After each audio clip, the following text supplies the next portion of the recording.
Very good morning viewers. నమస్తే, నేను విజయ Chandrika. Breakfast news కి స్వాగతం. మనందరం గమనిస్తే ఒక గొర్రెల మందైనా లేదా ఒక మనుషుల సమూహం అయినా లేదా ఒక కుటుంబం అయినా ఒక రాజకీయ పార్టీ అయినా వీళ్ళందరూ కూడా జాగ్రత్తగా ఒక క్రమ పద్ధతిలోనే వెళ్లాల్సిన గమ్యానికి వెళితేనే అది క్రమ పద్ధతిలో క్రమశిక్షణలో ఉంటుంది. ఈ మందలో అది గొర్రెల మందలో గొర్రె అయినా సరే, కుటుంబంలో ఒక వ్యక్తి అయినా, రాజకీయ పార్టీలో ఒక రాజకీయ నాయకుడు, ఎమ్మెల్యేనో లేకపోతే మంత్రి అయినా, కార్యకర్త అయినా, ఎవరైనా సరే కొంచెం అటు ఇటుగా కట్టు తప్పారా ఖచ్చితంగా చులకనైపోతారు, లోకువైపోతారు. అందరి వేళ్లు వాళ్ల వైపే చూపిస్తూ ఉంటాయి. తీవ్ర వివాదంగా మారే అవకాశం కూడా ఉంటుంది. దాని ప్రభావం అందరిపై కూడా పడుతుంది. ఇదంతా ఎందుకు చెప్తున్నానంటే, మొన్న ఈ మధ్య కూడా మనం చూసాం, కలెక్టర్ల సదస్సులో కూడా జనసేన అధ్యక్షుడు అలాగే ఏపీ ఉప ముఖ్యమంత్రి పవన్ కళ్యాణ్ గారు కూడా ఒక ఆసక్తికరమైన ట్వీట్ చేశారు. United we stand, divide we fall. నిజంగా మాట చిన్నగానే ఉన్నా కూడా అర్థం చాలా పెద్దగా ఉంటుంది. అదేంటంటే మనం విడిపోతే పడిపోతాం అనే అర్థంలో ఉంటుంది. United we stand, divide we fall. తాజాగా ఈ ట్వీట్ కూడా చాలా సంచలనమైంది. పోనీ ఇంకొంచెం మనము తాజాగా జరిగినటువంటి మహారాష్ట్ర ఎన్నికల ప్రచారంలో కూడా ఒక స్లోగన్ యావత్ దేశాన్ని కూడా ఊపేసింది. ఉత్తరప్రదేశ్ ముఖ్యమంత్రి యోగి ఆదిత్యనాథ్ గారు మహారాష్ట్ర బీజేపీ ఎన్నికల ప్రచారంలో ఇచ్చినటువంటి ఒక స్లోగన్ బటెంగేతో కటెంగే. అంటే మనందరం కూడా కలిసి ఉండకపోతే, విడిపోతే, విభజించబడితే దాని పరిణామాలు చాలా తీవ్రంగా ఉంటాయని అర్థం వచ్చేలాగా ఉంటుంది. బటెంగేతో కటెంగే, అది హిందీ పదం. So united we stand, divide we fall.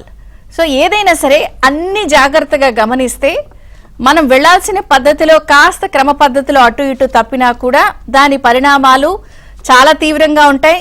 మనోభావాలు చాలా తీవ్ర స్థాయిలో దెబ్బతింటాయి. అసలు ఏంట్రా అనే ప్రశ్న వచ్చేస్తుంది. ఇప్పుడు ఈ అంశం ఎందుకు అవుతుందంటే, ఆంధ్రప్రదేశ్లో గత 3-4 రోజుల నుంచి జరుగుతున్న వ్యవహారాలన్నిటిపై కూడా ఏపీ ముఖ్యమంత్రి చంద్రబాబు గారు చాలా పూర్తి స్థాయిలో దృష్టి పెట్టారు. ప్రధానంగా నూజివీడ్లో విగ్రహావిష్కరణ జరిగినటువంటి సందర్భంలో అక్కడ చోటు చేసుకున్నటువంటి పరిణామాలపై యావత్ ఆంధ్రప్రదేశ్లో అటు పార్టీ క్యాడర్ గాని, ద్వితీయ శ్రేణి నాయకులు గాని, కార్యకర్తలు గాని, సోషల్ మీడియా వేదికగా ప్రశ్నలు, పెడుతున్న ట్వీట్లు, పెడుతున్న పోస్టులన్నీ కూడా చాలా తీవ్ర చర్చనీయాంశమైంది. చాలా దృష్టి పెట్టాల్సిన అంశంగా మారింది. మీడియా కూడా మాట్లాడింది ఈ అంశంపై, ప్రజలు మాట్లాడుకుంటున్నారు. అంటే ఒక క్రమశిక్షణ పద్ధతి లేకుండా ఎవరైతే మనం గమనిస్తే విగ్రహావిష్కరణ కార్యక్రమంలో అది సరే ఏ పార్టీ ఏర్పాటు చేయకపోయినప్పటికీ కూడా వేదిక పంచుకున్న వ్యవహారంపై చాలా చర్చనీయాంశంగా ఉంది. ఎందుకంటే మనం జాగ్రత్తగా చూసినప్పుడు ఈ వేదిక పంచుకున్న వాళ్ళంతా కూడా గత ప్రభుత్వంలో ఉన్నప్పుడు, ఇప్పుడు ప్రస్తుత ప్రభుత్వంలో ఉన్న పార్టీలన్నింటినీ కూడా తీవ్ర స్థాయిలో నానా దుర్భాషలాడారు, వేధించారు. చాలా అక్రమ కేసులు పెట్టిన సందర్భాలున్నాయి. ఒక తల్లి లేదు, చెల్లి లేదు చంద్రబాబు నాయుడు గారి కుటుంబంపై కానీ, నారా లోకేష్ గారి కుటుంబంపై కానీ, లేకపోతే ప్రత్యేకించి పవన్ కళ్యాణ్ గారి కుటుంబ సభ్యులు, ఇంట్లో ఆడవాళ్లపై కానీ, ఏపీ అధ్యక్షురాలు పురంధేశ్వరి గారిపై కూడా చేసినటువంటి కామెంట్స్ అందరూ కూడా అన్ని మర్చిపోలేదు, అందరూ గుర్తుపెట్టుకున్నారు. కానీ ఈ జనసేన జెండాపై మూత్రం పోసినటువంటి హర్ష గాని, లేకపోతే టీడీపీ వారిని కేసులతో వేధించిన ఆరేపల్లి రాంబాబు గాని, టీడీపీ కార్యాలయం దహనం చేసినటువంటి రవిని గాని, వీళ్ళందరితో కలిసి భోంచేయడాలు, లేకపోతే టిఫిన్ చేయడాలు, ఆ వేదిక పంచుకోవడాలు అనేది ఒక రకంగా మనోభావాలను ఏ స్థాయిలో దెబ్బతీసిందంటే, పార్టీ లైన్కి, ప్రభుత్వ లైన్కి విరుద్ధంగా కట్టు తప్పితే ఇక నుంచి ఉపేక్షించకూడదు అనేది ముఖ్యమంత్రి చంద్రబాబు గారు చాలా సీరియస్ గా వచ్చినటువంటి నివేదికలు కానీ, ప్రజలు చేస్తున్నటువంటి విన్నపాలు కానీ, వచ్చినటువంటి పోస్టింగ్స్ అన్నిటిపై కూడా దృష్టి పెట్టినట్టుగా తెలుస్తోంది. అయితే ఈ ఒక్క అంశమనే కాదు, మనం గతంలో కూటమి ప్రభుత్వం ఏర్పడినప్పుడు కొన్ని ఘటనలు మనం చూసాం. అప్పుడు కొంత అత్యుత్సాహం ప్రదర్శించినటువంటి ఎమ్మెల్యేలు కానీ, ఎమ్మెల్యే కుటుంబ సభ్యులకు కానీ, వాళ్ళందరిపై కూడా కట్టుదాటితే కొంచెం పిలిచి మాట్లాడటం, వార్నింగ్లు ఇవ్వడం వచ్చిన సందర్భాల్లో కూడా మనం చూసాం. తిరువూరు ఎమ్మెల్యే కొలిక్పూడి శ్రీనివాస్ గారు కానీ, లేకపోతే పుల్లారావు గారి భార్య బర్త్డే సెలబ్రేషన్స్ లో పోలీసులు అప్పుడు పార్టిసిపేట్ చేయడం, బర్త్డే కేక్ కట్ చేయించడం వ్యవహారంలో కానీ, మంత్రి రాంప్రసాద్ రెడ్డి భార్య పోలీసులకి వార్నింగ్ ఇచ్చిన వ్యవహారం కానీ, ఇలాగే కొల్లు మాధవి భర్త గుంటూరు పశ్చిమ నియోజకవర్గానికి సంబంధించి వచ్చిన ఆరోపణల విషయంలో కానీ, కేవలం ఒక టీడీపీ అనే కాదు జనసేన విషయంలో కూడా మనం చూసాం.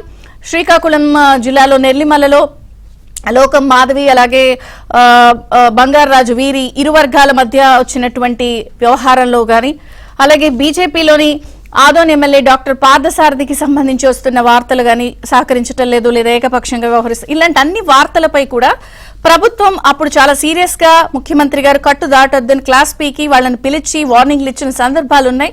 సరే, కొంత సెట్ అయ్యారని అనుకునే లోపు మళ్ళీ ఇలాంటి వార్తలు రావడంతో ఒక రకంగా ఇది బ్యాడ్ సిగ్నల్స్ వెళ్లే అవకాశం ఉందని చెప్పి అందరూ మాట్లాడుకుంటున్న నేపథ్యంలో చంద్రబాబు గారు పూర్తి దృష్టి సారించినట్టుగా కూడా తెలుస్తోంది. ఈ ఒక్క అంశమే కాదు, మనం ఈ రేషన్ బియ్యం గోల్మాల్ వ్యవహారం కూడా చూస్తే బందర్లో పేర్ని నాని ఆయన సతీమణికి సంబంధించిన గొడౌన్లలో రేషన్ బియ్యం వ్యవహారంలో కూడా సంచలన విషయాలు వెలుగు చూస్తున్నాయి. మొదట ₹1 కోటి డీడీ, ఆ తర్వాత ₹70 లక్షల డీడీ పంపించి ఆయన ఒక రకంగా తప్పును యాక్సెప్ట్ చేసినప్పటికీ కూడా వారి కుటుంబ సభ్యులు లేకపోతే పేర్ని నాని గారు అరెస్ట్ కాకుండా, ఆయన సతీమణి అరెస్ట్ కాకుండా లేదా వాళ్ళ అజ్ఞాతంలోకి వెళ్లేందుకు సహకరించిన వ్యక్తులు కూడా కొంత టీడీపీ పార్టీకి సంబంధించిన వ్యక్తులే ఉన్నారని చెప్పి ఇంటెలిజెన్స్ ద్వారా సమాచారం అందడం పట్ల కూడా ముఖ్యమంత్రి గారు సీరియస్ అయినట్టుగా తెలుస్తోంది. సో ఈ వ్యవహారం ఇక్కడతో ఇలాగే వదిలేస్తే, ఎందుకంటే పేర్ని నాని గారు టీడీపీ పై కానీ జనసేన పైన కానీ ఒంటికాలతో లేచిన సందర్భాలు అనేక సందర్భాలు ఉన్నాయి.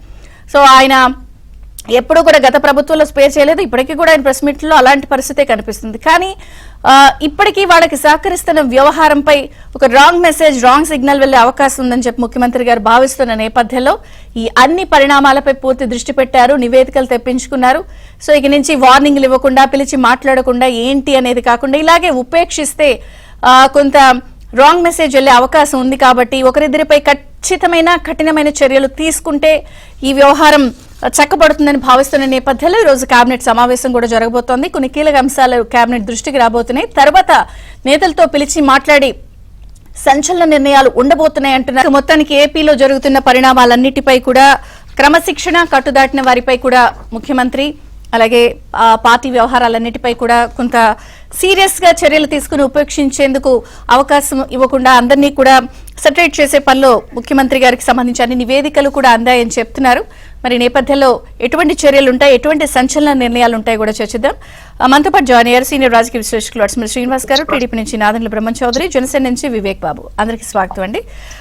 అడ్స్మిల్ శ్రీనివాస్ గారు, మీతో ప్రారంభిస్తాను. సో ఒక వేదిక సృష్టించిన ఈ ఉత్పాతవనాలో లేకపోతే ఈ పెను ఏదైనా సరే దాన్ని ఏమన్నా అనుకోండి, మొత్తానికైతే ప్రజలు గాని, మీడియా గాని, పార్టీ గాని, క్యాడర్ గాని, ఎలక్షన్స్ లో కష్టపడిన వాళ్ళందరికీ కూడా ఒక రకంగా చివుక్కుమనిపించింది ప్రాణం.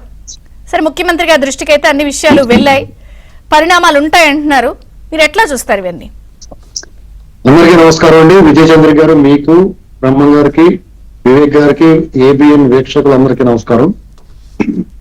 ఇది అంటే మొన్న జరిగిన ఈ కార్యక్రమం సంబంధించి ఆ జోగి రమేష్ అనేటువంటి రోగక్రిమి, ఈ ఒక ఆరోగ్యవంతమైన శరీరంలో ఒక రోగక్రిమి ప్రవేశిస్తే ఎలాగైతే అస్వస్థత గురవుతారో అలాంటి పరిస్థితి వచ్చిందంటే, అయితే ఇది అప్పటికప్పుడు పెళ్లిబుకిన ఆవేశం, అసంతృప్తి, అసహనం, ఆగ్రహం కంటే కూడా గత 6 నెలలుగా ఈ కూటమికి సంబంధించిన పార్టీ, బీజేపీ వాళ్ళు పెద్ద నెప్పొందలేదు తెలియదు, కానీ జనసేన, టీడీపీకి సంబంధించిన కార్యకర్తలు, ఆ పార్టీ నాయకుల్లో ద్వితీయ, తృతీయ శ్రేణి, అలాగే సాధారణ సగటు పౌరులకు కూడా ఒక రకమైన తెలియని అసంతృప్తి, ఒక అసహనం ఉందండి. అది మెల్లమెల్లగా ఇప్పుడు ఆగ్రహంగా మారింది. అది అంతే. వాటికి వాళ్ళు ఈ ఒక్క దృశ్యం చూసి, ఇప్పుడు మీకు చిన్న ఎగ్జాంపుల్ ఏంటంటే, పొయ్యి మీద పాలు పెడతారు, మరిగి మరిగి మరిగి కదా పొంగు వస్తుంది. మీరు పొయ్యి మీద పెట్టినట్టు పొంగు రాదు కదా. అలాగే ఈ 6 నెలల నుంచి వీళ్ళందరికీ ఉన్న అసహనం, అసంతృప్తి పేరుకుపోయి ఒకసారిగా బయటపడింది. ఇది జరిగిన మొన్నేగా. అవునండి, 6 నెలల నుంచి జరుగుతున్న కార్యక్రమాల్లో ఇప్పుడు అధికార యంత్రాంగంలో మీకు చంద్రబాబు నాయుడు గారిని, లేకపోతే కూటమి నాయకుల్ని, వీళ్ళందరినీ వేధించిన అధికారులు మన కళ్ళ ముందు ప్రత్యక్షం అవుతున్నారు, సాక్షాత్కారం. అలాగే చాలా మంది ద్వితీయ, తృతీయ శ్రేణి నాయకులు కథాలమని ఈ జెండాలు కప్పేసుకుని ఇందులో వచ్చేస్తున్నారు. ఇవన్నీ చూస్తూ ఉన్నారు. అంతేకాకుండా చిన్న ఎగ్జాంపుల్ చెప్తాను. సామినేని ఉదయ్ భవన్ గారి దగ్గర అంటే వీర విధేయుడే ఒక జయచంద్ర అని ఒక అధికారి ఉన్నాడు. అతను డీపీ మొన్నటిదాకా కూడా జగన్మోహన్ రెడ్డి ఏడుపు మోహం పెట్టుకుని ఉండిచ్చిపోయారు. అయినా సరే అతనికి ఇవాళ పోస్టింగ్ ఇచ్చారు. అవును, ఇవాళ ఆంధ్రజ్యోతి కీలకంగా ప్రచురించింది వైసీపీ విధేయ అధికారికి కీలక పోస్టింగ్. మరి అవన్నీ చూస్తే ఈ పార్టీ పట్ల ఉద్యోగుల్లో కూడా అందరూ చెడ్డలు ఉంటారు కదా, 170 మంది మంచోళ్ళే ఉంటారు. ఇలాంటి వాళ్ళ కింద పనిచేయాల్సి వచ్చినప్పుడు చచ్చినట్టు వాళ్ళు కూడా వాళ్ళలో కూడా అసహనం పెరుగుతారు, వాళ్ళు బయట పడలేరు, ఎందుకంటే ప్రభుత్వ ఉద్యోగాల్లో ఉన్నారు కాబట్టి. సాధారణ ప్రజలు కార్యకర్తలు స్వేచ్ఛగా మాట్లాడగలుగుతారు కాబట్టి వాళ్ళు బయటపడ్డారు. నాయకుల్లో కూడా అసంతృప్తి ఉంటాయి, కొంచెం అసహనం ఉంటాయి. ఇది పార్టీ నాయకులు అందరూ అధిష్టానాలు కొంచెం దీన్ని చాలా జాగ్రత్తగా తీసుకోవాలి, కేర్ తీసుకోవాలంటే. అది ఈ సంఘటన తోటి వాళ్ళు అలర్ట్ అయ్యారని అనుకుంటున్నా. 6 నెలలు పట్టింది అలర్ట్ అంటున్నారు. ఇదే జయచంద్ర, ఇప్పుడు నేను పార్టీని లేదా లీడర్స్ ని ఈ అధికారులని మూడు కేటగిరీలుగా చూసినప్పుడు, ఇదే అధికారి ఎలక్షన్ కోడ్ ఉంటే కూడా జగన్ గారి ఫోటోని వాట్సాప్ ప్రొఫైల్ డీపీగా పెట్టుకున్న వ్యక్తి, అంత భుజాన మోసి దండోర వాయించిన వ్యక్తి. అప్పుడున్న ఎలక్షన్ అధికారి మీద కూడా వాదన దిగివాడు ఇతను. మరి వాళ్ళు ఏ రకంగా ఇతను నెత్తిమీ కూర్చుంటాడని వచ్చి ఇలాంటివి అనమాట చూసుకోవాలి జాగ్రత్తగా. ఎందుకంటే అధికారులు కాబట్టి వాళ్ళ స్కిన్ కాపాడితే వాళ్ళతో పనులు ఉంటాయని. అలాగే ఇక్కడ కూడా చాలా మంది వాళ్ళకి ఇప్పుడు రాజకీయ నాయకులు సాధారణంగా ఒకళ్ళు చంపేసుకునేంత ద్వేషం ఎక్కడో దాని ఉంటుంది, మైన్యూట్. మిగతాంతా కూడా వాళ్ళు సత్సంబంధాలు అంటే ఉండాలి కూడా. కానీ మరీ ఇంత బరిదెగించిపోయి ఈ జోగి రమేష్ కొడాలి, లేకపోతే వాళ్ళకి నేను వంశీ, లేకపోతే ఇంకా ఈ రోజా గారు, ఇటువంటి వాళ్ళని వీళ్ళు సహించలేరండి జనం. వాళ్ళు అలా భరించలేరు. ఇప్పుడు సపోజ్ ఏలూరు ఆళ్ళ నాని గారు ఉన్నాడు అనుకోండి, ఆయన పట్ల పెద్ద వ్యతిరేకత రాకపోవచ్చు, ఎందుకంటే వాళ్ళు ఎప్పుడు ఇలా నోటుకు వచ్చినట్టు మాట్లాడి బూతులు తిట్టిన సంఘటనలు ఉండవు కాబట్టి. వీళ్ళు మరీ బహిరంగంగా బరిదెగించి బయటపడిపోయారు. అసలు జగన్ మెప్పించడం కోసం ఏకంగా చంద్రబాబు గారు ఇంటి మీద వెళ్ళాడు కదండి దాడికి అతను, ఆ జోగి రమేష్ అతను. అది చూసిన తర్వాత అసలు నేనే ఆ జోగి రమేష్ ఆ రోజు అతను చంద్రబాబు నాయుడు గారి ఇంటి మీద దాడికి వెళ్ళిన రోజున ఈ బ్రహ్మం గారు కూడా వాళ్ళు చాలా పెద్ద ఇదైంది, దాని మీద కూడా కేసు కట్టారు. చాలా ఆయనే స్పందించాడు గట్టిగా చెప్పాలంటే. అక్కడ ఉన్న అంత ముందున్న నాయకులు శ్వాస వచ్చి గట్టపడిపోయారు. ఈయన గట్టిగా మాట్లాడాడు, ఫైట్ చేసాడు. తర్వాత దాని ఫలితం పూర్వానికి ఇబ్బందులు కూడా వచ్చినాయి. ఆ రోజు రాజధానికి సంబంధించిన రైతులు నాకు పరిచయం ఉన్న వాళ్ళందరినీ, నాయకులు ఆట వాళ్ళందరికీ ఫోన్ చేసి, మీరు ఉద్యమం చేస్తున్నారు, సాక్షాత్ చంద్రబాబు నాయుడు ప్రతిపక్ష నాయకుడు పెద్ద మనిషి, ఆయన ఇంటి మీద దాడికి వెళ్ళి మీకు తెలియదు వెళ్ళటం, అతను వెనక్కి ఎలా వెళ్ళనిచ్చారని అడిగాను. వాళ్ళు ఏమి చేయట్లేదు, రోడ్డు మీద రావట్లేదు, కొట్టకలేదు, రోడ్లు గడ్డంగా టాటర్లు పెట్టి లేకపోతే రోడ్లు దిగ్బంధనం చేసి అతను అక్కడే నిర్బంధించాలి కదా, మీరు ఎందుకు వదిలేశారని అడిగానండి. అంటే ఎక్కడో కూర్చున్న మాకే ఆ దృశ్యాలు చూస్తున్న మాకే ఒళ్ళు మరి. దానికి వైసీపీ సోషల్ మీడియా గానీ దీన్ని ఏదో తప్పెందుకు పడుతున్నారు, ఒకే వేదికపై అధికార ప్రతిపక్షాలు రావడం అనేది ఒక సహృద్భావ వాతావరణం, దీన్ని ఎంత తప్పు పట్టేస్తున్నారా అని దానికి ఒక వేరే కలరింగ్ ఇచ్చి మీ అందరినీ తప్పడుతున్నారు కదా. మా అందరిని తప్పు ఎందుకు పడతారండి? ఇప్పుడు ఒక వ్యాక్సిన్ వేస్తాం మనం. వ్యాక్సిన్ అంటే ఏంటండి, అదే రోగ క్రిమిని మనలో ప్రవేశపెడతారు ఇమ్యూనిటీ కోసం. అలాగని చెప్పేసి కరోనా వచ్చిన మొహం మీద తగ్గించుకోం కదా, ఇది అంతే. అలాగే ఒకే వేదిక మీద ప్రోటోకాల్ ప్రకారం అధికారికంగా పదవులు ఉన్న వాళ్ళు ప్రభుత్వ కార్యక్రమం అయితే ఖచ్చితంగా వేదిక పంచుకుని తీరాలి, తీరకపోతే తప్పు.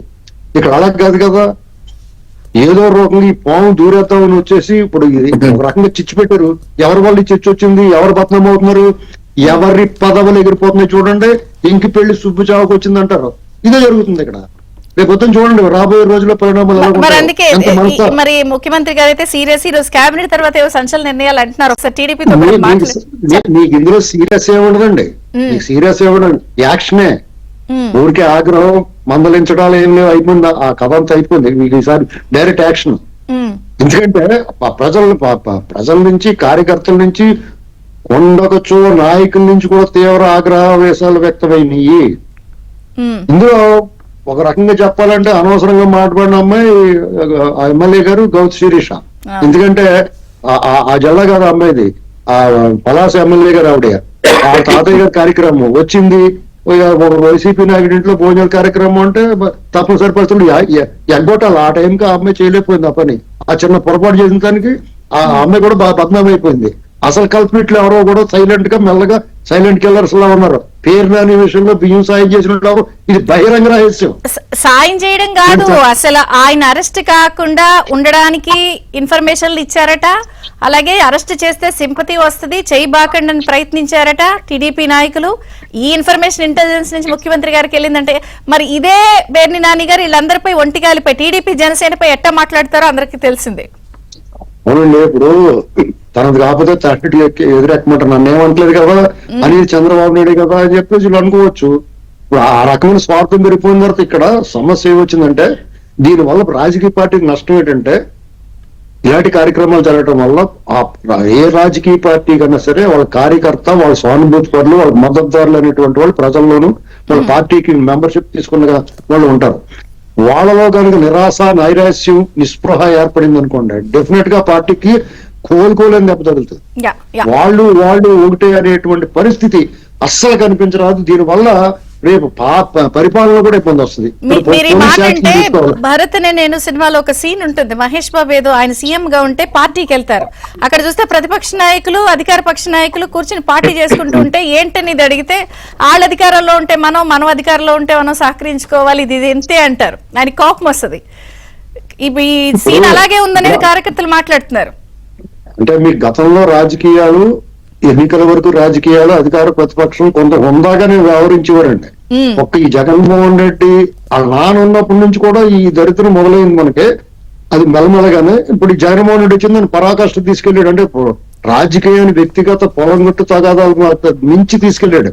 వ్యక్తిగత నేను ఇస్తాను మీకు ఛాన్స్. మన టీడీపీ జనసేనతో కూడా మాట్లాడదాం. నాదెళ్ల బ్రహ్మం గారు నమస్తే, బ్రేక్ఫాస్ట్ న్యూస్ కి స్వాగతం. చంద్రబాబు కాదు ప్రచండ బాబు అంట ఈ రోజు నుంచి. మీ అందరికీ కూడా గట్టు దాటితే ఇక అతి చేస్తే అంతే అట, చెప్పండి. చంద్రిక గారు, మీకు అదేవిధంగా ఏబిఎన్ ప్రేక్షకులకు, డిబేట్ లో ఉన్నటువంటి అడిషనల్ గారికి, వివేక్ గారికి అందరు కూడా తెలుగుదేశం పార్టీ పక్షాన ధన్యవాదాలు, కృతజ్ఞతలు తెలియజేసుకుంటూ, ఖచ్చితంగా మీరు ఏదైతే వర్డ్ వాడారో ప్రచండ బాబు అని చెప్పి, చంద్రబాబు నాయుడు గారు మొదటి నుంచి అలానే ఉన్నారు. ఇప్పుడు లోకేష్ బాబు గారు కూడా పార్టీ నిర్ణయాల్లో క్రియాశీలకంగా మారారు. లోకేష్ గారు ఈ జనరేషన్ వ్యక్తి కాబట్టి పెట్టడానికి చంద్రబాబు నాయుడు గారికి కొంచెం అచితూచి నిర్ణయాలు తీసుకోవచ్చు, కానీ బట్ లోకేష్ గారు అలా కాదు. రెండోది, లోకేష్ గారు 3132 కిలోమీటర్లు సుదీర్ఘంగా 226 రోజులు సమాజంలో ఆంధ్రప్రదేశ్ రాష్ట్రం తిరిగినప్పుడు ఆయన ప్రత్యక్షంగా చూశాడు ఇబ్బందులు. అంటే పోలీసులు ఏ విధంగా ఇబ్బంది పెట్టారు, అధికార పార్టీ ఏ విధంగా ఇబ్బంది పెట్టింది, కార్యకర్తలు వాటన్నిటిని దాటుకొని ఏ విధంగా కష్టపడుతూ వస్తున్నారు అనేది లోకేష్ గారు ప్రత్యక్షంగా చూశారు. అంటే నేనేమంటానంటే చంద్రిక గారు, యువగలానికి ముందు తెలుగుదేశం పార్టీ, యువగలాని తర్వాత తెలుగుదేశం పార్టీ, 2019కి ముందు తెలుగుదేశం పార్టీ, 2019 తర్వాత తెలుగుదేశం పార్టీ వేరని చెప్పేసి నేను అతి దగ్గరగా చూసినటువంటి వ్యక్తిగా నేను చెప్పదలుచుకోవాలి చంద్రిక గారు. అందులో భాగంగానే అంటే పార్టీనే కాదు, హైకమాండే కాదు, కార్యకర్తల మనసులు కూడా మారిపోయినాయి. ఎందుకంటే ఇందాక అర్సుమల్లి గారు చెప్పినట్టు 2004 రాజశేఖర రెడ్డి ముఖ్యమంత్రి అయ్యే వరకు ఆంధ్రప్రదేశ్ రాష్ట్ర రాజకీయాలు ఒక రకంగా ఉన్నాయి. ఇప్పుడు అసలు 2019 తర్వాత జగన్మోహన్ రెడ్డి ముఖ్యమంత్రి అయిన తర్వాత రాజకీయాలు పూర్తిగా మారిపోయినాయి. రాజకీయాల్లో ఒక వ్యక్తి మీద మరో వ్యక్తి పోటీ చేసినప్పుడు పోటీదారులను ప్రత్యర్థులుగా భావించాల్సినటువంటి ఈ సమాజంలో జగన్మోహన్ రెడ్డి ముఖ్యమంత్రి అయిన తర్వాత పోటీదారులందరూ కూడా, ప్రతిపక్ష పార్టీ నాయకులందరినీ కూడా శత్రువులుగా చూశారు. పోటీదారులు ప్రతిపక్ష పార్టీ నాయకులను శత్రువులుగా చూడాల, సమాజాన్ని, సమాజంలో తనకు ఓట్లేసినటువంటి ప్రజలను కూడా శత్రువులుగా చూసినటువంటి పరిస్థితి 2019 నుంచి 2024 వరకు చూసాం. అది పక్కన పెడితే చంద్రిక గారు, మొన్న జరిగినటువంటి ఇన్సిడెంట్ పట్ల నేను చెప్తా ఉన్నాను. ఇవన్నీ చూసిన తర్వాత 2019 నుంచి 2024 వరకు కార్యకర్తలు పార్టీని కాపాడుకున్నారు మేడం, కార్యకర్తలు నాయకులు కాపాడుకున్నారు. గతంలో రాజకీయాలు చూసినట్లయితే నాయకులు కార్యకర్తలు కాపాడుకుంటారు, కానీ ఖచ్చితంగా 2019 నుంచి 2024 వరకు కార్యకర్తలే పార్టీని కాపాడుకున్నారు, ఖచ్చితంగా కార్యకర్తల నాయకులను కాపాడుకున్నారు. అది మీ పార్టీలో నాయకులకి అర్థం కావట్లేదా? మీ అందరికి గుర్తుండే ఉంటుంది, మీ పార్టీ కార్యక్రమం నిర్వహిస్తారు, దానికి కూడా ట్రాక్టర్లు వేసుకుని అందరూ వచ్చారు. అప్పుడు లీడర్ల కన్నా కూడా బయటకు వచ్చింది కార్యకర్తలే. మరి వాళ్ళు ఇంత బాధపడి చెప్పండి. ఒక్కసారి ఒంగోలు మహానాడు జరిగితే ఆ రోజు ఉన్నటువంటి ప్రభుత్వం మాకు వెహికల్స్ ఇవ్వకపోతే చంద్రబాబు నాయుడు గారు ఇంట్లో 2 వీలర్లు ఉన్నాయా తీయండి, సైకిళ్ళు ఉన్నాయా తీయండి, ట్రాక్టర్లు ఉన్నాయా తీయండి, చివరికి ఎద్దుల బండ్లు ఉన్నా కూడా తీయండి, అందరినీ గ్రామాలు ఒక్కసారిగా ఒంగోలు వైపు చూడాలని చెప్పి పిలుపునిస్తే ఆ విధంగా కలిసి వచ్చారు. ఆ విధంగా విజువల్స్ కూడా మనం చూసాం చంద్రిక గారు మీ ఛానల్లో కూడా. అయితే ఇక్కడికి వచ్చేసరికి నేను టాపిక్ వస్తున్నాను. అయితే ఈ రోజు తెలుగుదేశం పార్టీలో కానీ కూటమిలో కానీ ఉన్నటువంటి నాయకులందరూ కూడా గుర్తుంచుకోవాల్సినటువంటి అంశం ఏంటంటే, మనం కార్యకర్తలకి ఆదాయాలు చూపించట్లేదు, కార్యకర్తలకు మనము పెద్ద పెద్ద అంటే మన స్థాయికి తగ్గటువంటి పదవులు ఇవ్వట్లేదు. కానీ దయచేసి వాళ్ళని మాత్రం వాళ్ళకి ఆత్మగౌరవ సమస్య రాకూడదు, వాళ్ళ యొక్క మనోభావాలని దెబ్బతినే విధంగా ప్రవర్తించడానికి పార్టీ ఒప్పుకోదు. ఎందుకంటే ఒక చంద్రయ్య మీరు చూశారు, జల్లయ్యని చూశారు, ఎవరో ఎందుకు లోకేష్ బాబు గారిని పాదయాత్రకు ముందు గాని పాదయాత్రలో గాని ఏ విధంగా అవమానించారు. ఎన్టీ రామారావు గారి కూతుర్ని, పార్టీ వ్యవస్థాపక అధ్యక్షుడు ఎన్టీ రామారావు గారి కూతుర్ని సాక్షాత్తు అసెంబ్లీలో అవమానించారు. చంద్రబాబు నాయుడు గారు కన్నీరు పెట్టుకున్నటువంటి నేతృత్వంలో ఆ రోజు చంద్రబాబు నాయుడు గారు కన్నీరు చూసినటువంటి రాష్ట్ర తెలుగుదేశం పార్టీ కార్యకర్తలు, ఎమ్మెల్యేలకి, ఎంపీలకి లేదా చైర్మన్లకి పదవులు వచ్చిన వాళ్ళకి వీళ్ళకి కనిపించలేదా ఇవన్నీ? లేదా ఒకళ్ళిద్దరు బయట నుంచి వచ్చారు కాబట్టి అప్పుడు ఏం జరిగినాయో ఆ ఫీలింగ్స్ లేకపోవడం వల్ల? చంద్రిక గారు మొన్న జరిగినటువంటి అంశం ఏదైతే ఉందో అదే ఫస్ట్ కావాలి, అదే లాస్ట్ కావాలి, అదే చెప్తున్నాను. మీరు ఒక్క నిమిషం నాకు టైం ఏంటి. చంద్రబాబు నాయుడు గారు లాంటి వ్యక్తి అసలు సహనం ఎప్పుడూ కోల్పోరు ఆయన. అటువంటిది ఈ సభకు నేను మళ్ళా అధికారంలోకి వచ్చిన తర్వాతనే వస్తాను అని చెప్పేసి శపథం చేశారంటే ప్రజల మీద కార్యకర్తల మీద నమ్మకం ఉండబట్టే కదా మేడం శపథం చేసింది. వచ్చి ప్రజల్లోకి వెళ్ళారు. ఇంట్లో కూర్చొని జగన్మోహన్ రెడ్డి ఈరోజు అసెంబ్లీని ఎగ్గొట్టేసి ఇంట్లో కూర్చున్నట్టు ప్రజల్లోకి వెళ్ళారు. రాష్ట్రంలో జరుగుతున్నటువంటి అన్యాయాలను ప్రజలను చైతన్యపరిచారు. చంద్రబాబు నాయుడు గారైనా, లోకేష్ బాబు గారైనా, లేకపోతే ఎవరి కార్యక్రమం అయినా సరే విజయవంతం చేసేది భుజాలు కాయలు కాసే విధంగా జెండా మోసినటువంటి కార్యకర్త మాత్రమే. కాబట్టి కార్యకర్త యొక్క మనోభావాలే అధిష్టానం పట్టించుకుంటుంది. కాబట్టి మొన్న జరిగినటువంటి ఎపిసోడ్ లో ఉన్నటువంటి నాయకులు ఇప్పటికి అర్థం చేసుకున్నారు, క్షమాపణ చెప్పారు. కానీ నేను మాత్రం పార్టీలో ఉన్నటువంటి నాయకులు మొత్తం కూడా అభ్యర్థించేది, విజ్ఞప్తి చేసేది ఒకటే, కార్యకర్తల మనోభావాలే తెలుగుదేశం పార్టీలో ఫైనల్. తెలుగుదేశం పార్టీ అంటే క్రమశిక్షణ, క్రమశిక్షణ అంటే తెలుగుదేశం పార్టీ. చంద్రబాబు నాయుడు గారు అచ్చుతూచి వ్యవహరించచ్చు కానీ లోకేష్ బాబు గారు వ్యవహరించారు. కానీ ఇవన్నీ 6 నెలల నుంచి పిలవడాలు, మాట్లాడటాలు, లేకపోతే వార్నింగ్లు ఇవ్వడాలు వీటికే కదా పరిమితమైంది. ఇప్పుడు అధికారుల విషయంలో కూడా కీలక పోస్టింగ్లు వస్తున్నప్పుడు మీరు ఎట్లా సమర్థించుకుంటారు ఇవన్నీ? మేడం ఇప్పుడు చెప్పారు అసుమణి గారు, ఇవాళ మీరు జగ్గైపేట అంశం చెప్పారు. గతంలో కూడా మీ పార్టీ గానీ లేకపోతే ఛానల్ గానీ చాలా అంశాలను దృష్టికి తీసుకొచ్చింది చంద్రబాబు నాయుడు గారి దృష్టికి, పార్టీ దృష్టికి. ఖచ్చితంగా వాటన్నింటిని కూడా యాక్సెప్ట్ చేశారు. ఈ రోజు మీలాంటి స్పందించబట్టే కదా ఈ రోజు బయటకు వచ్చి మీడియా ముఖంగా కార్యకర్తలకు క్షమాపణ చెప్పేటువంటి పరిస్థితి ఎందుకు వచ్చింది మేడం? తప్పు చేసామని చెప్పేసి ఒప్పుకున్నారు కదా మేడం. కానీ నేను అదే చెప్తున్నాను మేడం, అక్కడ జరిగినటువంటి సంఘటనలు వేరు. భవిష్యత్తులో ఇలాంటి సంఘటనలు పునరావృతం కాకూడదంటే పార్టీ అధిష్టానం సీరియస్ నిర్ణయం తీసుకుంటుంది. నేను చెప్తున్నాను, తెలుగుదేశం పార్టీ వరకైతే నేను చెప్తాను మేడం, ఏ నాయకులకైనా సరే ఇతర నాయకులతోటి మాట్లాడాల్సిన పరిస్థితి అవసరం లేదు. ఎందుకంటే కార్యకర్తలు ప్రాణాలు కోల్పోయారు, ఆస్తులు నష్టపోయారు, దెబ్బలు తిన్నారు, చివరికి జైల్లోకి వెళ్ళి వచ్చారు. ఏ నాయకులకైనా సరే గుర్తు రావాల్సింది, గుర్తు పెట్టుకోవాల్సింది కార్యకర్తల యొక్క కష్టంతో మనం ఈ రోజున ఎమ్మెల్యే అయ్యాం, కార్యకర్తల కష్టంతో మనం మంత్రి అయ్యాం, కార్యకర్తలు లేకపోతే మనం లేము. కార్యకర్తల మనోభావాలు దెబ్బతింటే నా ప్రవర్తనలో ఖచ్చితంగా పార్టీ ప్రశ్నిస్తుందని చెప్పేసి వ్యవహరించాల్సిన అవసరం ఉంది. ఎందుకంటే అది కూడా చెప్తున్నాను మేడం, ప్రాణాలు కోల్పోయారు. జై జగన్ అంటే నేను వదిలిపెడతామని చెప్పేసి కంటి రెప్పల దగ్గర కత్తి పెడితే చంద్రయ్య అనేటువంటి వ్యక్తి జై చంద్రబాబు నాయుడు గారు అని చెప్పేసి చావు కనపడుతుంది, కళ్ళ ముందు కుటుంబం కనపడుతుంది, వాళ్ళ కొడుకు కనపడతా ఉన్నాడు. కానీ నాకు పార్టీ సిద్ధాంతం ఎన్టీఆర్, చంద్రబాబు నాయుడు గారు, లోకేష్ గారు ముఖ్యమని చెప్పి ప్రాణాలు ఇచ్చారు మేడం.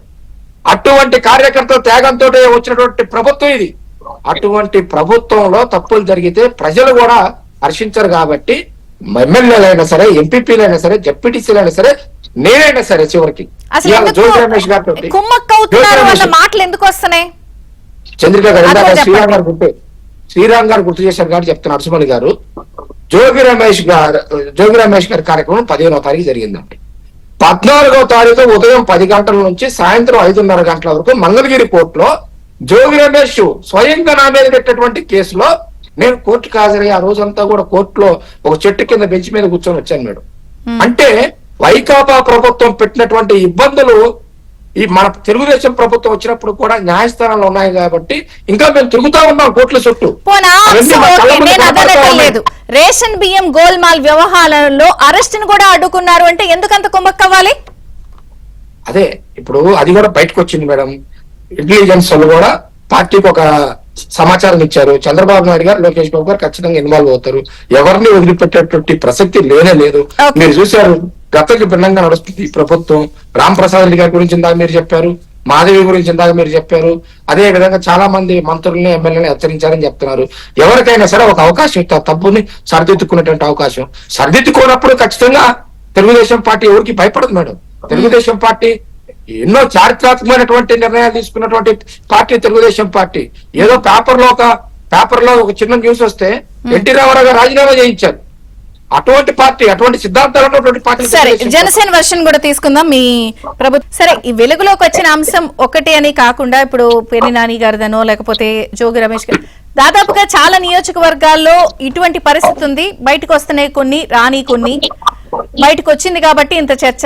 దాదాపుగా కుమ్మక్క అవుతున్నారు అనేది చాలా విస్తృతమైన చర్చ. మేడం, ముందుగా మీకు అండ్ ప్యానల్ సభ్యులకి అలాగే వీక్షకులందరికీ శుభోదయం మేడం. ఫ్రాంక్లీ స్పీకింగ్ మేడం, మీరన్న పాయింట్స్ కొన్ని ప్రభుత్వానికి ఖచ్చితమైన అంటే పునరాలోచన చేసేలాగున, అలాగే నాయకత్వాన్ని క్వశ్చన్ చేసేలాగున కార్యకర్తలు కొన్ని స్థాయిలో నాయకులు చాలా ఇబ్బందులు పడిన ఈ 2 రోజుల ఘటనలు చూస్తే అర్థమైంది, క్షేత్రస్థాయిలో చెప్తున్నాను. అలాగే వారి యొక్క ప్రజా తీర్పు ఏదైతే ఉందో, కార్యకర్తలు మేము కావచ్చు, టీడీపీ వారు కావచ్చు, బీజేపీ వారు గత 5 ఏళ్ల పాటు పడిన శ్రమ, నరకయాతన, ఛిద్రమైన శరీర భాగాలు, ప్రాణాలు కోల్పోయిన కొందరి త్యాగాలకు సంబంధించి, అలాగే కోట్లాది మంది ప్రజలు ఎదుర్కొన్న ఇబ్బందులకు ఫలితంగా ఏర్పడిన 164 సీట్ల మ్యాండేట్ కూటమి ప్రభుత్వం.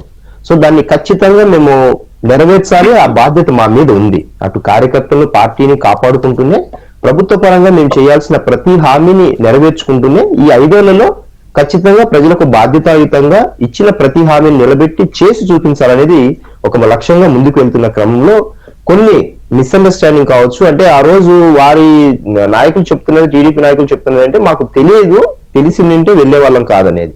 అట్ ది సేమ్ టైం అది ఒక వర్గపరమైన మీటింగ్ కాబట్టి ఆ కోణంలో వెళ్ళాము అనేది వారి సైడ్ నుంచి చెబుతున్న విషయం. అయితే ఏదైతే మనము గత 5 ఏళ్ల పాటు వీరి అంటే అవమానాలు, అలాగే వ్యక్తిగత హననాలు, ఇంట్లో ఆడవాళ్ళను సంబోధిస్తూ మాట్లాడిన వ్యక్తులు, దాడి చేయడానికి వచ్చిన వ్యక్తులు, ఇటువంటి వాళ్ళతో స్టేజ్ పంచుకోవడం అనేది తప్పకుండా అది అన్డౌటెడ్లీ ఒకవేళ వాళ్ళు ఎదురైన సందర్భంలో ఖచ్చితంగా అక్కడి నుంచి నిష్క్రమించి ఉంటే బాగుండేది, ఒక సంకేతం వచ్చిండేది. తెలియక వచ్చాము, వీరితో వేదిక పంచుకోవడం అనేది కొంచెం ఇబ్బందికరమైన విషయం అనే కోణాన్ని తెలిసి ఉండేది, అంటే నష్ట నివారణ చర్యలు. కానీ అక్కడ ఎవరైతే దాడి చేయడానికి వచ్చారో, సాక్షాత్తు అప్పుడు నాడు ప్రతిపక్ష నేతగా 3 సార్లు ముఖ్యమంత్రిగా పనిచేసిన ఆయన ఇంటికి దాడి చేయడానికి వచ్చిన వ్యక్తులు ఈ రోజు వేదిక పంచుకుంటే అది చెడు సంకేతం వెళ్తుంది తప్పకుండా. అయితే దాని నష్ట నివారణ చర్యలో భాగంగా ఖచ్చితంగా దానికి అధిష్టానం అనేది మీరు అన్నట్టు మరి అధిష్టానం తీసుకునే చర్యలు కావచ్చు, లేకపోతే వారిని వార్నింగ్ ఇస్తారా, లేకపోతే రెండోసారి ఇలా జరగకుండా చూసుకుంటారు. ఆల్రెడీ అసెంబ్లీలో చెప్పడం జరిగింది, నేను 1-2 వార్నింగ్ ఇస్తాను, 3వసారి ఇవ్వను అని మా అధినేత చెప్పడం జరిగింది. అలాగే చంద్రబాబు గారు కూడా చెప్పడం జరిగింది. దాన్ని ఒకసారి మళ్ళీ నేను గుర్తు చేస్తున్నాను. ఈ యొక్క క్రమంలో ఇదే కాదు కదా, పేర్ని నాని గారి ఏ స్థాయిలో మీ అధినేత వారి కుటుంబ సభ్యులు ఆడవాళ్ల మీద మాట్లాడితే ఆ వ్యక్తిని కూటమి నేతలు కాపాడే ప్రయత్నం ఏంటి? లేదు మేడం, అంటే ఒక బెదిరింపు స్థాయి లేకపోతే కోవర్టులకు సంబంధించిన వ్యక్తులు జనసేనలో దాదాపు 99% నిజాయితీ పరులే ఉన్నారు మేడం. ఒక 1% ఎవరైనా ఒకవేళ కోవర్ట్ ఆపరేషన్ ఏమైనా చేసి ఉండించే ఆ విధమైన ఒకవేళ వెనకేసుకురావడము లేకపోతే వారిని కొమ్ము కాయడము చేస్తారు తప్ప 99% అట్లా జరగదు. మీరు అన్నట్టు ఆ పేర్ని నాని అనే వ్యక్తి మాట్లాడిన దూషణలు ఒరే గిరే తొరే అంటూ మా అధినేతను మా కులపోడు అంటూ చాలా ఏహ్యమైన భాష మాట్లాడినట్టు ఏమి మర్చిపోలేదు, మరువం కూడా. ఎందుకంటే అది క్షమాపణలు చెప్పినా పోయేటి కాదు, ఎందుకంటే నాలుక వదిలిన ప్రతి మాటకి చరిత్రలో ఉండిపోతుంది. అందుకే చాలా జాగ్రత్తగా పబ్లిక్ లో మాట్లాడేటప్పుడు, ఇతరుల మీద మాట్లాడేటప్పుడు చాలా జాగ్రత్తగా మాట్లాడనేది 1-10 సార్లు ఆలోచించుకోమని చెప్పడం కూడా మా అధినేత చాలా సందర్భాల్లో చెప్పడం జరిగింది. అయితే ఈ ఉదంతంలో మీరు ఇందాక కోట్ చేసినట్టు 4,840 బస్తాలు ఏవైతే వారి గోడౌన్ నుంచి మిస్ అయ్యాయో, ₹1 కోటి అడ్వాన్స్ పే చేయడము, దానికి కాంపెన్సేషన్ గా మళ్ళీ ఇమీడియట్ గా మరుసటి రోజు 70 లక్షలు డిపాజిట్ చేయడం ద్వారా, డీడీ పంపించడం ద్వారా వారి తప్పును వారు ఒప్పుకున్నారు. తప్పులు కాదు, వారి మోసాన్ని, ప్రజల సొమ్మును కాజేశామని డైరెక్ట్ గా ఒప్పుకున్నారు ఆ చెక్ పంపించడం ద్వారా. అలాగే వాళ్ళు ఇప్పుడు అప్ స్కాన్ లో ఉండడం కూడా మరొకటి ఏం సూచిస్తుందంటే, వాళ్ళు అవుట్ రేట్ గా గత 5 ఏళ్ల పాటు ఈ గోడౌన్ లో వారు ఉంచిన ప్రభుత్వ ధాన్యాన్ని ఖచ్చితంగా దోపిడీ చేశాము, పందికొక్కుల్లా మెక్కాము అనే కోణాన్ని వాళ్ళు ఒప్పుకున్నారు. సో ఈ రెండు కోణాలు ఇలాంటి నాయకులు ఈ గత 5 ఏళ్లలో చేసిన వ్యక్తులు ఎవరైతే ఉన్నారో ఈ రోజు ప్యాంపర్ చేయడానికి కానీ ప్రభుత్వంలో మేము చాలా మంచి వాళ్ళము లేకపోతే దగ్గర అవడానికి చేసే ప్రయత్నాలు ఏవి కార్యకర్తలు నాయకులు నిస్సందేహంగా యాక్సెప్ట్ దగ్గర అవడానికి అన్న మాటని చాలా జాగ్రత్తగా చూస్తే ఎంటర్ అవుతున్నారు. టీడీపీలోకి, జనసేనలోకి, బీజేపీకి దారెత్తుకుంటున్నారు. ఇవన్నీ కూడా మీరు ఎందుకు చేరికలు అనేది కూడా ఒక తలనొప్పిగా వస్తోంది కదా? అదే మేడం, నేను అంతిమంగా అధిష్టానంగా నిర్ణయానికి కట్టుబడి ఉంటాము పార్టీ కార్యకర్తలం నాయకులంగా. అయితే అధిష్టానం కూడా ఇలాంటి వ్యక్తులను చేర్చుకునే విషయం పట్ల పార్టీ క్యాడర్ యొక్క నిర్ణయాన్ని కూడా తీసుకుంటున్నారనేది మా యొక్క అంతర్గతంగా మాకున్న సమాచారం. సో ఇటువంటి వ్యక్తుల్ని ఎవరైతే నేను ఇప్పుడు నేమ్ మెన్షన్ చేశామో లేకపోతే గత 5 ఏళ్ల పాటు ఉన్న టాప్ 20 పీపుల్ ఎవరైతే అవుట్ రేట్ గా మాట్లాడారో, బౌండరీస్ లేకుండా, ఎడ్జిలు లేకుండా ఎడ్జి దాటి ప్రవర్తించారో, ఆ సన్నటి గీత దాటి ప్రవర్తించిన వ్యక్తులు ఎవరైతే ఉన్నారో గత 5 ఏళ్ల పాటు విచ్చలవిడిగా మేము 30 ఏళ్ల పాటు అధికారంలో ఉంటాం, మేము ఒక రాజ్యాన్ని నడుపుతున్నామంటూ ప్రజావేదిక కూల్చివేత మొదలుపెట్టి 8 కోట్లతో కట్టిన ప్రజాధనాన్ని ఓర్వలేక కూల్చిపేసిన ఆ ప్రభుత్వం మొదలు పెట్టుకుని 5 ఏళ్ల పాటు సాగిన విశృంఖలతనానికి మారు పేరుగా గత 5 ఏళ్ల పాటు ఆ ప్రభుత్వాన్ని క్వశ్చన్ అడుగుతాను ఇక్కడ. అంటే మీరు ఫీల్ అవ్వకండి. మీరు ఇందాక అన్నారు కదా కార్యకర్తల మనోభావాల్ని చేరికల విషయంలో కన్సిడర్ చేస్తారు అని. ఆడవాళ్ళని ఎలా గౌరవించాలో నేర్పిస్తాము, కౌన్సిలింగ్ ఇస్తాము అన్నాళ్ళ విషయంలో కూడా చేరిక విషయంలో పునఃసమీక్షిస్తారా మీ కూటమి? ఎవరి గురించి అన్నారో మీకు అర్థమయ్యే ఉంటుంది. ఆబ్వియస్లీ నేను నా కాన్ఫిడెంట్ గా చెప్పాను మేడం, నా కార్యకర్తల మనోభావాలను ఖచ్చితంగా గౌరవిస్తామని మా అధినేత అలాగే లోకేష్ గారు పలు సందర్భాల్లో చెప్పడం జరిగింది. సో నేను అడుగుతుంది కొన్ని చేరికల్ని పునఃసమీక్షిస్తారా? గతంలో గత ప్రభుత్వంలో ఉన్నప్పుడు ఆడవాళ్ళకి ఎలా గౌరవించాలో మేము కౌన్సిలింగ్ ఇస్తాం అన్న వాళ్ళు ఇప్పుడు రెడీ అవుతున్నారు మీ పార్టీల్లోకి. ఇలాంటివి పునఃసమీక్షిస్తారా? డెఫినెట్ గా I hope so madam, I hope so. Because మాకు ఆ నమ్మకాన్ని కూటమి ప్రభుత్వంలో ఉన్న ప్రతి నాయకులు ఎందుకు నమ్మాలి? ఆ విషయం అధికారుల విషయంలో వాళ్ళకే కీలక పోస్టులు వస్తున్నప్పుడు ఇది ఎందుకు నమ్మాలి?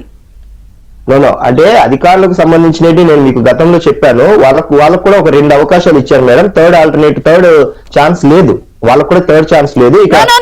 నేను అడుగుతుంది పద్ధతి మార్చుకోమని కాదు, అధికారులకి కీలక పోస్టింగ్లు. ఇప్పుడు ఈ రోజు జయచంద్ర పోస్టింగ్ చెప్పండి. అంటే మేడం కొన్ని పోస్టింగ్లకు సంబంధించినవి కొన్ని పై స్థాయిలో అంటే నాయకత్వానికి తెలియకుండా కొన్ని పోస్టింగ్లు జరిగాయి, వాటిని రివోక్ చేయడం జరిగింది. మీకు 1-2 ఎగ్జాంపుల్స్ కూడా ఉన్నాయి మన 2-3 నెలల్లో. సో వెంటనే వాటిని తొలగించడం కూడా జరిగింది.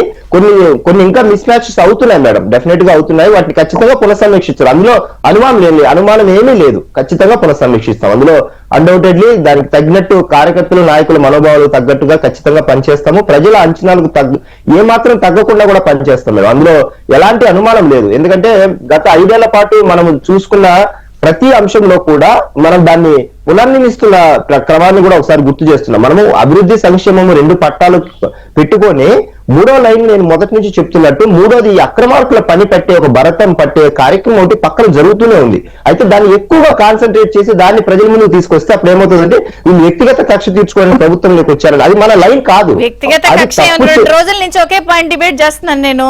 వ్యక్తిగత కక్ష ఉంది, మీరు కేసు పెడతారు, 20 రోజుల తర్వాత వాళ్ళు బెయిల్ తెచ్చుకుంటారు. దానికి వ్యక్తిగత కక్ష ఉంది, మీ వాళ్ళే వెళ్ళిపోండి లుకౌట్ అంట, అదిగో వస్తున్నారు, ఇది కదా జరుగుతుంది.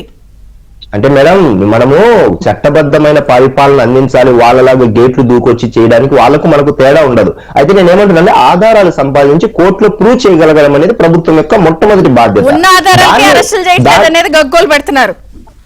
అంటే ఇప్పుడు పీడిఎస్ రైస్ కు సంబంధించి చూడండి, అది గతంలో ఒక మామూలు చిన్న యాక్ట్ కింద దొంగ 420 కింద పెట్టాము, ఇప్పుడు దాన్ని పీడీ యాక్ట్ కింద తీసుకొచ్చాము. సో మనం చట్టాలను ఎన్ఫోర్స్ చేసుకుంటూ బలోపేతం చేసుకుంటూ వాళ్ళని ఆధారం చేపించి మనం చట్టబద్ధమైన శిక్ష విధించినప్పుడు మనకు ప్రజల నుంచి కూడా మద్దతు ఉంటుంది, మన గవర్నమెంట్ యొక్క కేబుల్.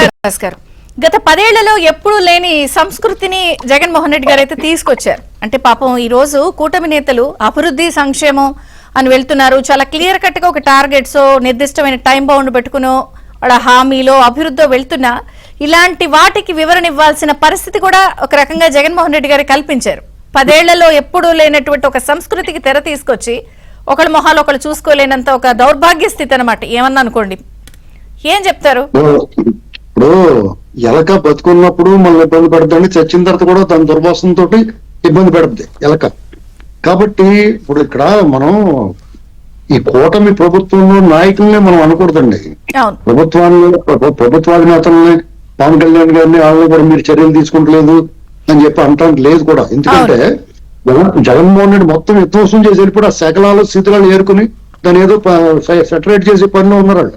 అయితే వాళ్ళకి తెలియకుండా కూడా ఇక్కడ మనం కొన్ని జాయినింగ్లు ఆ పార్టీ నుంచి ఈ పార్టీలోకి వచ్చి లేదంటే సానుకూలంగా మారి అధికార యంత్రాంగంలో వాళ్ళకున్న పరిచయాల ద్వారా కొన్ని పోస్టింగ్లు వేయించుకోవడం అనేటువంటిది వీళ్ళకి తెలియకుండానే జరిగింది.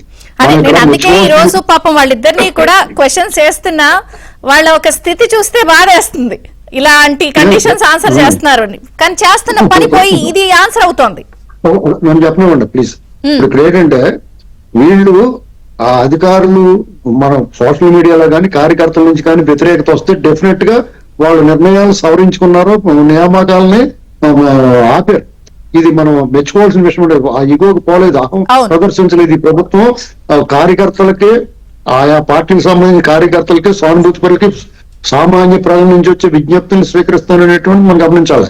నేననేది ఏంటంటే మొత్తం బాధ్యత వాళ్ళని ఎత్తున పెట్టేది వాళ్ళ అభివృద్ధి సంక్షేమం రాష్ట్రాన్ని ముందుకు తీసుకెళ్లే బాధ్యత వాళ్ళకి ఇచ్చి, ఇప్పుడు మనకు ఎవరైతే అరాచకాలు చేశారనేటువంటిది ప్రతి పౌరుడికి తెలుసు.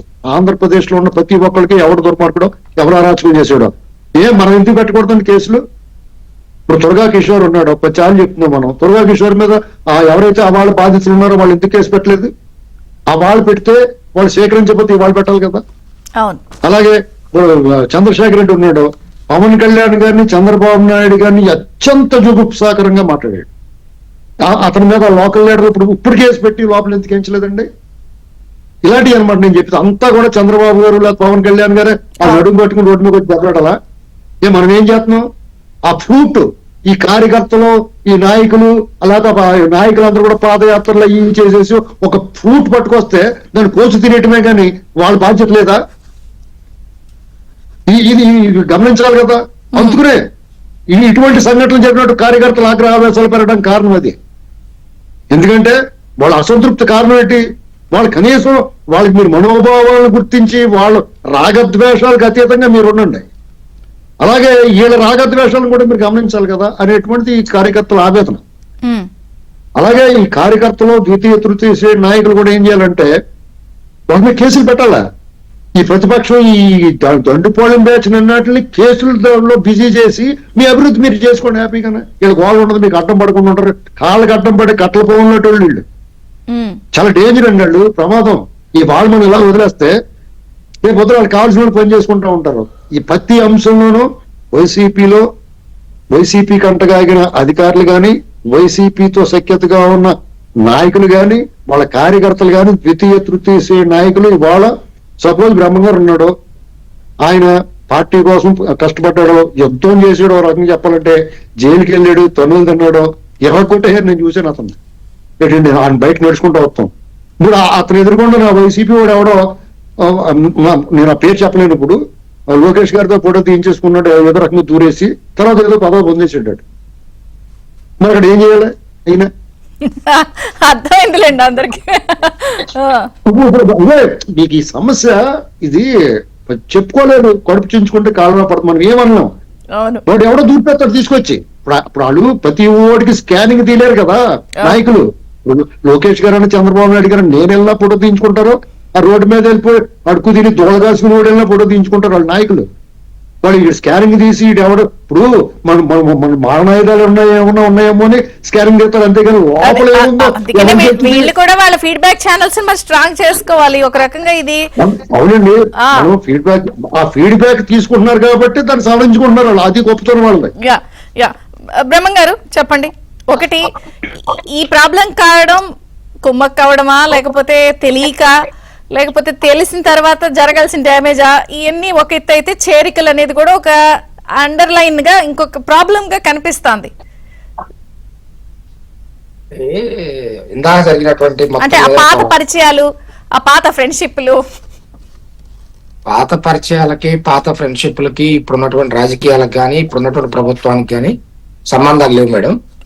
కానీ జగన్మోహన్ రెడ్డి లాగా వెంటనే చంద్రబాబు నాయుడు గారు నిర్ణయాలు తీసుకోరు మేడం. ఎందుకంటే ఏదైనా సరే ఆ నిర్ణయంలో గనక తప్పు దొరికితే గరగరాని నష్టం జరిగితే రాష్ట్రం ఇబ్బంది పడుద్ది అనేటువంటి ఉద్దేశంతో చంద్రబాబు నాయుడు గారు కొంచెం అచ్చుతోచి ముందు వెనక ఆలోచించి నిర్ణయాలు తీసుకుంటారు. ఈ రోజున మీరు అడిగారు చేరికల పట్ల.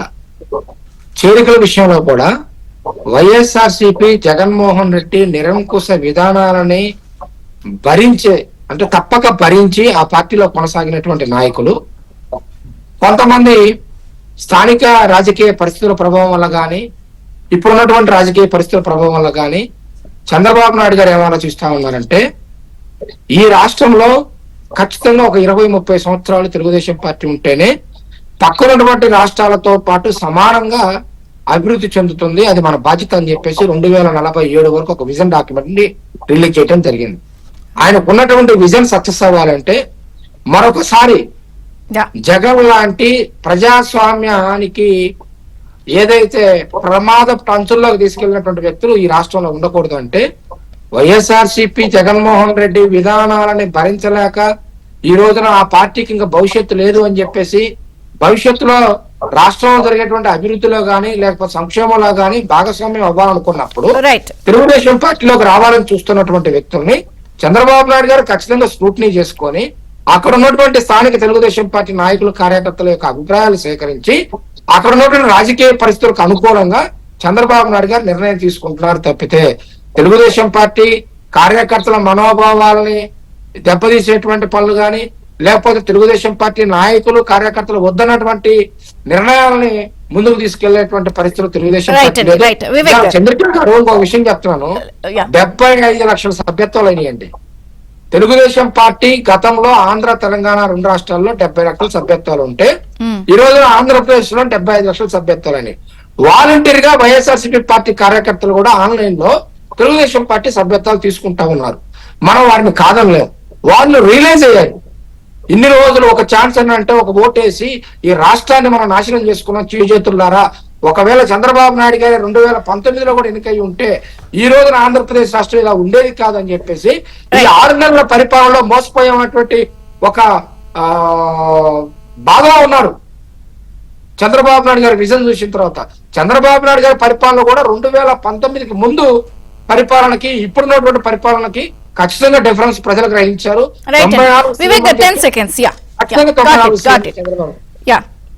చెప్పండి మేడం. అంటే నేననేది చేరికలు అనేది ఒక స్క్రూట్నీ. ఇప్పుడు వాళ్ళైతే ఇలా అంటున్నారు, మీ దగ్గర కూడా వాళ్ళు కాదంటే మీరు కాకపోతే బీజేపీ అన్నట్టు ఉంది. అంటే వాళ్ళకు ఒక భయం మొదలైంది మేడం. అంటే మేము తప్పు చేశాము, ఇండైరెక్ట్ గా డైరెక్ట్ గా మేము తప్పు చేశాము, గత ప్రభుత్వంలో మేము అవుట్ రేట్ గా తప్పు చేశాము, నోటికి ఏదొస్తే అది మాట్లాడాము, అలాగే విచ్చలవిడైన దోపిడీ చేశాము, చట్టం మా దగ్గర ఉంది కాబట్టి అనే కోణంలో మేము దాదాపు 30 ఏళ్ళు ఉంటాము, ఈ ఎన్నిక వచ్చిన ఈ 2024 గెలిస్తే ఇంకా మేము శాశ్వతంగా ఉంటామనే భ్రమలో ఉండిపోవడం వల్ల వాళ్ళు చాలా రకాలైన తప్పులు చేయడం వల్ల ఇప్పుడు ఆ తప్పులన్నీ బయటకు వస్తున్నాయి. ఒక్కొక్కటిగా ఎటు పారిపోలేని పరిస్థితి. అవుట్లుక్ ప్రతి ఒక్కరికి అవుట్లుక్ వెళ్తోంది. సో అవుట్లుక్ నోటీసులు వెళ్ళిన ప్రతిసారి వాళ్ళు దేశం విడిచి పారిపోలేరు. ఖచ్చితంగా దేశంలో ఎక్కడున్నా దొరుకుతారు. ఎంత కాలం అబ్స్కాండ్ అవ్వలేరు. నాన్ బెయిలబుల్ కేసులకు సంబంధించినవి కొన్ని ముందస్తు బెయిల్ సంపాదించుకోవాలని ట్రై చేసినా కూడా ఒక్కోసారి న్యాయస్థానంలో ముందు ట్రైల్ మిస్ అవ్వకుండా మీకు ముందే ముందస్తు బెయిల్ ఇవ్వడం అనేది కుదరదు అనేది ఒక్కోసారి న్యాయస్థానాలు ఇచ్చే కేసులు బట్టి చేసిన తప్పును బట్టి కూడా ఉంటుంది. సో వాళ్ళకు తెలిసిపోయింది మేము తప్పు చేశాము, మేము ప్రభుత్వం నుంచి తప్పించుకోలేము, ఎందుకంటే కఠినంగా ప్రవర్తిస్తోంది ప్రతి అంశంలో, ప్రజలకు జవాబుదారీతనంగా ఇచ్చిన మ్యాండేట్ కి తగ్గట్టుగా మేము ప్రవర్తిస్తున్నాం అనేది వాళ్ళకు తెలుసు. అలాగే సాక్షాత్తు కూటమిలో ఉన్న ప్రతి నాయకుడు బాధ్యతతో ఉండాలనే విషయాన్ని కూడా సాక్షాత్తు ముఖ్యమంత్రి గారు ఉప ముఖ్యమంత్రి గారు అసెంబ్లీ సాక్షిగా చెప్పారు. మీకు 2-3 అవకాశాలు ఇవ్వను, ఇంకోసారి జరిగిందంటే మాత్రం ఈ అంశాల్లో కఠినంగా ఉన్నట్టే ఈ చేరికలు ఇట్లన్నిటిపై కూడా పునఃసమీక్షిస్తారా? ఖచ్చితంగా ఉంటుంది, అన్డౌటెడ్ ఉంటుంది.